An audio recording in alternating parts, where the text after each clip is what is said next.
A kí yín o wípé àlàáfíà àtayọ̀ ni a ó fi la ọdún yìí já o. Ẹ wo ó ti ṣẹlẹ̀ lọ́wọ́lọ́wọ́ báyìí o. Gómìnà ìpínlẹ̀ Èkó ìyẹn Sanwó-Olú ní Òwòrò-Ṣòkí ó ti ń jólé o.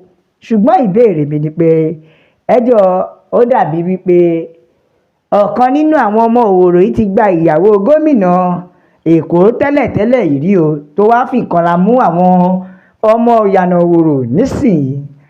Àbí kì í sọ pé èwo nínú yín ló lọ ṣe iṣẹ́kíṣẹ́ tí ó po igbó mọ́ oúnjẹ fún gómìnà ìpínlẹ̀ Èkó tó fi wá rí ojú tó dojú sọ ìyànà Òwòrò.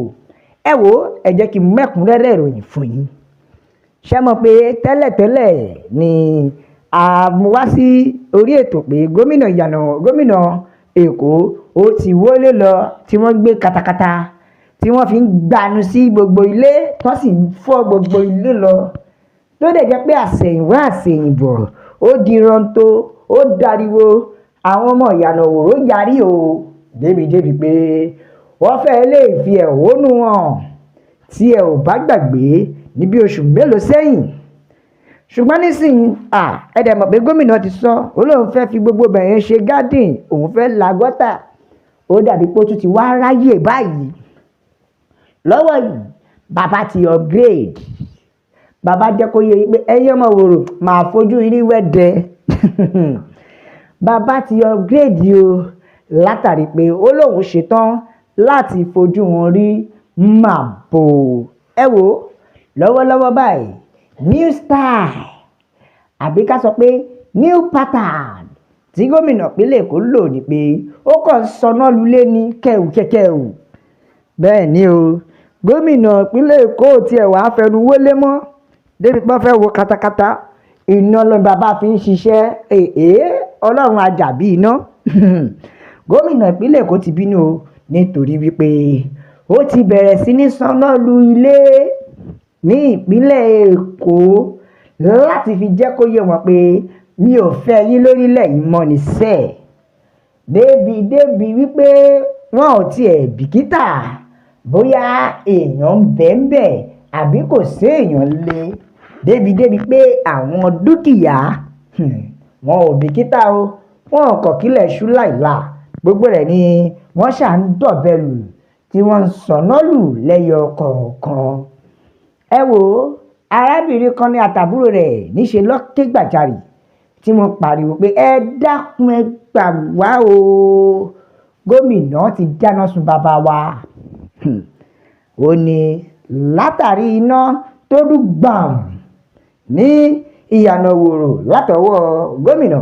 Wọ́n ní bàbá àwọn ń bẹ nínú ilé náà tí bàbá ṣẹ̀ṣẹ̀ dé tó ní kóun rẹ̀ jú. Ṣùgbọ́n sí ìyàlẹ́nu gbàù ni bàbá kọ̀ déédéé gbọ́ tí iná là nínú ilé tó wá di pé àti bọ́tà ti di ìṣòro báyìí o. Ṣé ẹ rí i pé ó ti ń di yam pepper scatter ìyẹn iṣu ata yànyàn. Ó ti ń di kónílé kó fi lélẹ̀ já pali o. Bẹ́ẹ̀ làwọn ènìyàn pariwo ní ìyànà Òwòrò pé ẹ gbà wá o. Ó dàbí wípé gómìnà ti fẹ́ dáná sun àwọn èèyàn mọ́.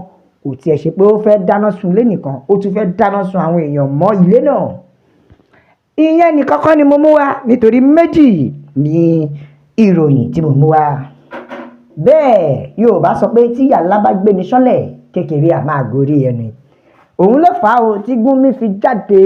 Gúnmi ti jáde, ó ti sọ̀rọ̀. Ó sọ̀rọ̀ lórí ọ̀rọ̀ Nnamdi Kanu. Gúnmi ti sọ̀rọ̀.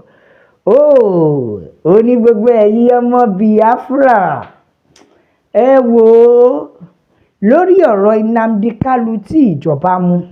Ó ní mo láṣẹ, ó ní mo lágbára láti yọ Nnamdi Kanu nínú ẹ̀wọ̀n tí wọ́n fi sí.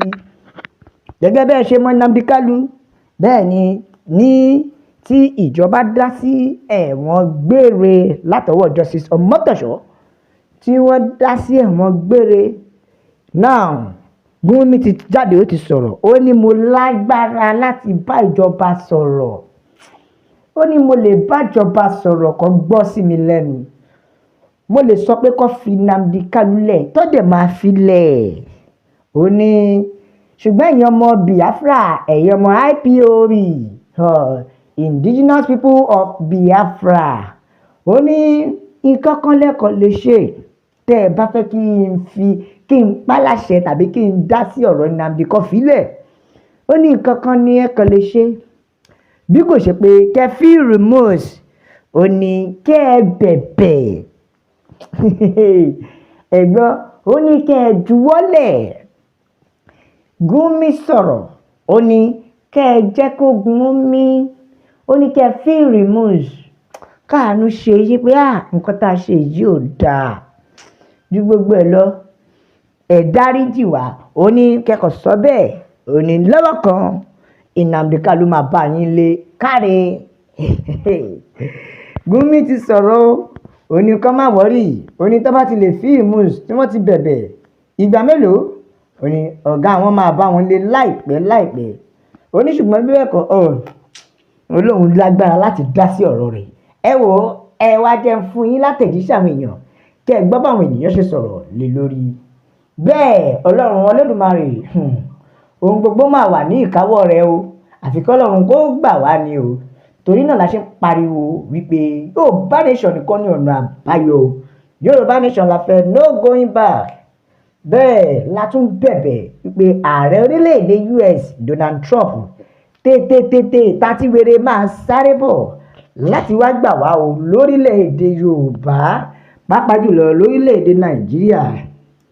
Bẹ́ẹ̀ nìkan ni kí lẹ rò pé Sanwó-Olú fẹ́ ṣe bí ọmọ Yorùbá kò bá dìde láti gbara wọn lọ́wọ́ ọ̀jẹ̀lú àti àwọn ọ̀dájú ọba ìkà yìí?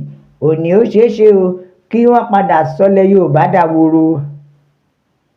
Bẹ́ẹ̀ nìkan ni ẹ wò ó tó gẹ́, àwa ò lè ṣe àtìlẹ́yìn fún àwọn ọ̀jẹ̀lú mọ́ láyéláyé, ṣùgbọ́n ìtẹ̀ṣe náà kárọ̀ ọ̀rọ̀ mọ́. Ẹ wò ó, ẹ̀gbọ́n Yorùbá nation la ṣe ń pariwo pé ẹ bá wa gba orílẹ̀-èdè wa.